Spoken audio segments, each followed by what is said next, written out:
వస్తున్నావని తెలుసుంటే చీర కట్టుకొచ్చేదానిగా. చీర చీర కట్టుకోవడం కూడా నీకు తెలుసా? ఏ ఆటో తోలంత మాత్రాన ఆడపిల్లని కదా, అవసరం అలాంటిది గురు. లేకపోతే ఈ పాటికి పెళ్లి చేసుకుని హాయిగా 10 మంది పిల్లల్ని కనేదాన్ని. నాకు తెలియక అడుగుతాను, నువ్వంటే మీ నాన్నకి ద్వేషం, మరి నువ్వేంటి ఆయన పేరు మీద అర్చన చేయించావు?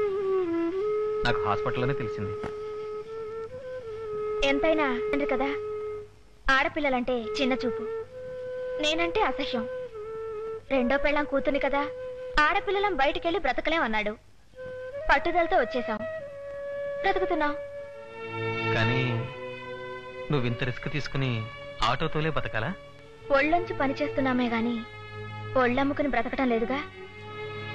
సంపాదనే ముఖ్యమైతే స్మగ్లింగ్ చేసి కూడా సంపాదించొచ్చు. అది ఒక బ్రతికేనా?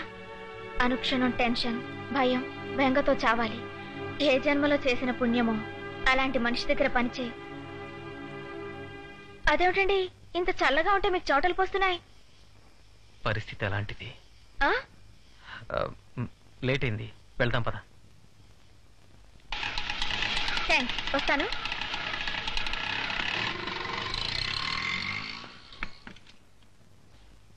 రే టైం ఎంత అయిందిరా? 11:30 అయినట్టుంది. ఇది సంసారి కొంపలేదు.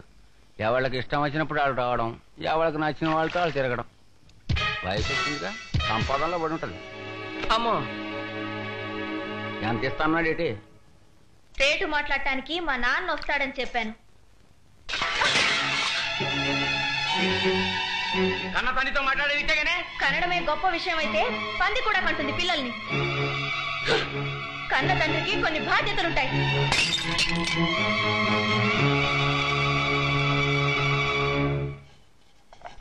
సాయంత్రం 4 కాఫీ టిఫిన్లు సిద్ధండి. వీళ్ళందరినీ ఇంట్లోనే ఉండమని చెప్పు. పెద్దదానికి పెళ్లి చూపులు. పెళ్లి చూపులు నాకా? నాకు ఇవాళ ఐఏఎస్ ఎంట్రన్స్ ఎగ్జామ్ ఉంది తెలుసుగా, వెళ్ళొద్దంటావా? ఎందుకు వద్దంటానే? అయితే పెళ్లి చూపులు వద్దని చెప్పు. అయ్యో కాదు, నాకు పెళ్లి అంటే గిట్టదు. నేను అసలు పెళ్లి చేసుకోను.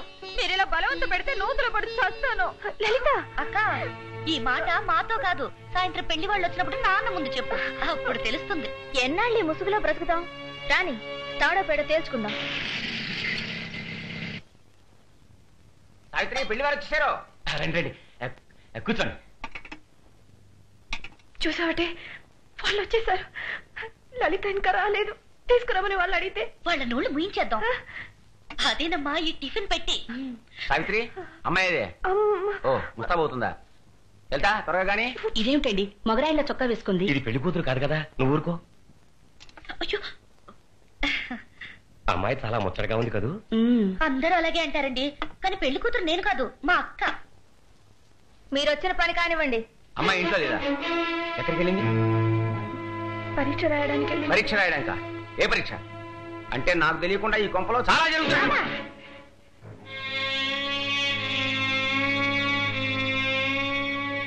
ఈ అవతారం ఏమిటి? రా బాబు, రారా. పెళ్లి కొడుకు వచ్చాడు.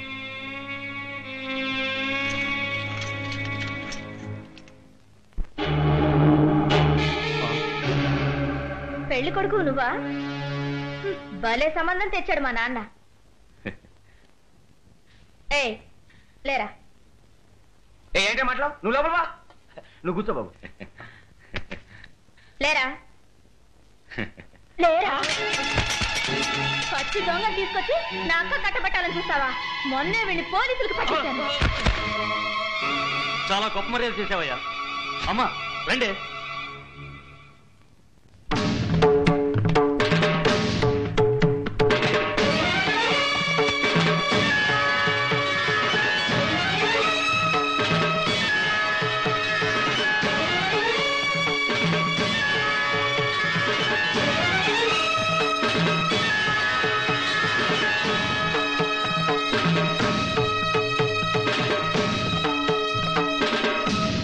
నాకు ఒక విషయం బాగా అర్థమైంది.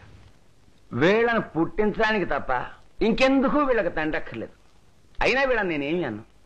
కానీ 30 ఏళ్లు కాపురం చేసి నువ్వు నాకు ద్రోహం చేసావే. నాకు తెలియకుండా వీళ్ళని చేస్తుంటే నాతో ఒక్క మాట అయినా అన్నావా? ఎందుకు చెప్పాలి? మమ్మల్ని కన్న బిడ్డలాగా కనీసం మనుషుల్లాగైనా చూసావా? జాకెట్ చిరిగిపోతే నా అందాల్ని ఎరగా పెట్టి సిగరెట్ తెప్పించుకునేవాడివి. నీకు చెప్పి మాత్రం ప్రయోజనం ఏమిటి? నాకు తెలిసే ఈ అనాథం ఉండి అండ చూసుకునేగా మీరు ఇలా రెచ్చిపోతున్నారు. నాన్న, నువ్వు ఎవరినైతే అనాథం తిడుతున్నావో ఆ అనాథ ఈ కొంపకు దిక్కయింది. అనామకులైన మాకు ఆకాశం అంత ఎత్తుకెదిగే ధైర్యం ఇచ్చింది. మమ్మల్ని పెంచి పోషించింది నువ్వు కాదు, మా చెల్లి, మా తల్లి. సరే, నేను ఎందుకు పనికిరాని వాడిని, చేతకాని వాడిని, అసలు నేను నీకు తల్లినే కాకపోవచ్చు. కానీ నీకు మొగుండే అంత గిట్టిన వాడితో ఇంతకాలం కాపురేలా చేసేవే? ఏదో రోజు మందు తాగేటప్పుడు ఇంత విషయం కలిపి చంపేయలేకపోయావండి. ఇంత జరిగాక ఇక్కడ నేను నీకు దూరంగా ఎక్కడికైనా వెళ్ళిపోతా. ఏమండి నాన్న, నువ్వెందుకు వెళ్ళడం? ఈ ఇల్లు నీది. ఏదో గాలికి పుట్టాం, గాలికి పెరిగాం, గాలికే బతుకుతాం. జీవితాంతం నీతో కలిసి ఉండాలని వచ్చాను. ఆ అదృష్టం నాకు లేదు. లలిత, పదండి. ఏమే, నీకేమైనా పిచ్చే కింద? వెళ్ళనివే, ఇన్నాళ్ళు ఉపయోగపడ్డానో చచ్చాను. తండ్రి వెధ ఒకడు ఉన్నాడు కాబట్టి నీ కూతురు వైపు ఎవరు వేరెత్తి చూపించలేదు.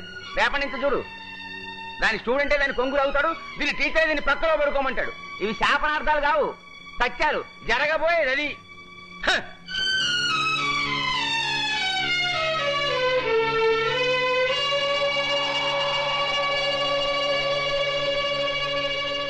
నేను కూడా వెళుతున్నానండి. నువ్వు కూడా? అవునండి. వయసు వచ్చిన ఆడపిల్లల్ని మీరు ఇంట్లోంచి గెంటేశారనుకుంటారంతా. నేను కూడా వెళ్ళిపోతే మొగుడుతో దెబ్బలాడి వెళ్ళిపోయాననుకుంటారు. ఆ చెడ్డ పేరేదో నాకే రానివ్వండి.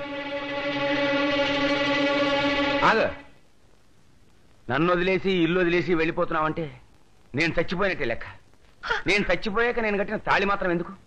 ఇచ్చే. వద్దండి. నా తాళి నాకు ఇచ్చే. తాళి నాకు ఇచ్చేవే. ఇచ్చే.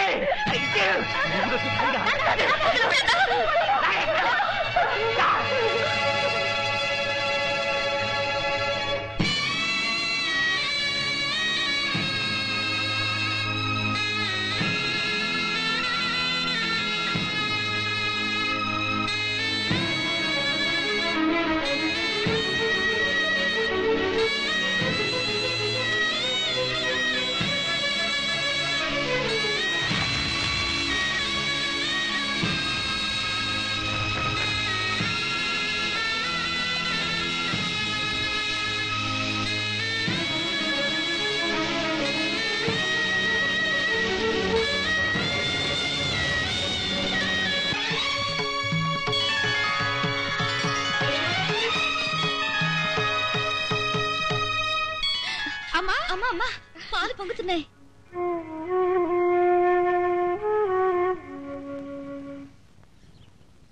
ఏమండి, పంపులో నీళ్లు రావటం లేదేమిటండి? అది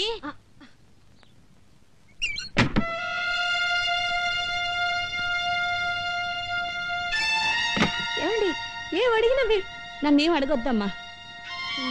ఏం అడిగినా తలుపులు మూసేస్తున్నారు. ఇదే విచిత్రమైన కాలనీయం. ఏమ్మా, ముగ్గురు ఆడపిల్లలు వేసుకుని ఈ కాలనీకి ఎందుకు వచ్చావు? అసలే ఇక్కడ రౌడీ విధవుల ఇష్టారాజ్యం.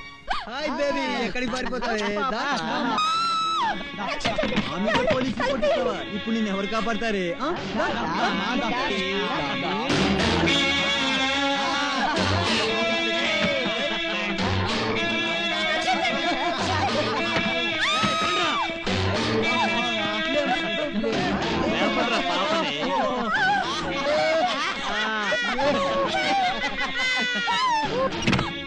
గురు, ప్రేమించడం ఒక ఆర్ట్ అయితే దాన్ని ప్రేమించిన అమ్మాయి దగ్గర చెప్పడం ఇంకో ఆర్ట్. అదేరా, ఎలా చెప్పాలో నాకు అర్థం చాలా కాదు. సింపుల్ గురు. నేను చెప్పింది అమ్మాయి దగ్గర చెప్పేయి. సరే, ఏడో చెప్పు. ప్రియుడు గోడ అయితే ప్రియురాలు పేడవుతుంది. పేడ తీసి గోడ కొడితే పిడకవుతుంది. దాన్నే పెళ్ళంటారు జ్యోతి. ఇలాంటి వ్యధ ఉపమానాలు చెప్తే నా మొహాన పేడ కొడుతుంది. సన్నాసి. చెప్పు, ఇప్పుడు చెప్పు. అయ్యా, 4-5 కిలోల బంగారం, 1 క్వింటాలు వెండి ఆహా. నీకు కట్నంగా ఇస్తారు. పైగా అమ్మాయి రూపవతి, గుణవతి, గర్భవతి కూడానా? ఛ, కాకపోతే కాస్త మెల్ల. అయితే అదృష్టమే. వద్దు వద్దు వద్దు, నాకు మెల్లకనమ్మాయి వద్దు బాబు. నన్ను చూసినవితే పక్కన చూసినవినట్టు ఉంటుంది. అయితే గుంటూరులో ఓ బ్రహ్మాండమైన సంబంధం ఉంది. ఆ. పొగాకు వ్యాపారస్తుని కూతురు. 50 ఆవులు, 100 ఎద్దులు కట్నంగా ఇస్తారు. ఉమ్. పైగా అమ్మాయి ఇంకా పెద్ద మనిషి కాలేదు. శాస్త్రి గారు, ఈ సంబంధం ఖాయం చేసేయండి. ఆ పిల్ల పెద్ద మనిషి అయ్యేదాకా ఈయన గారు చుట్టలు కాల్చుకుంటూ ఎద్దులు తోలుకుంటూ ఆ ఊర్లోనే ఉంటాడు. అదేంటి గురు, జ్యోతి రెచ్చిపోయి మన రూట్లోకి వస్తుంది అనుకుంటే మొత్తానికి రివర్స్ అయిపోయింది. అయితే మనం వెంటనే ఒక పెళ్లి చూపులకి వెళ్ళాలి.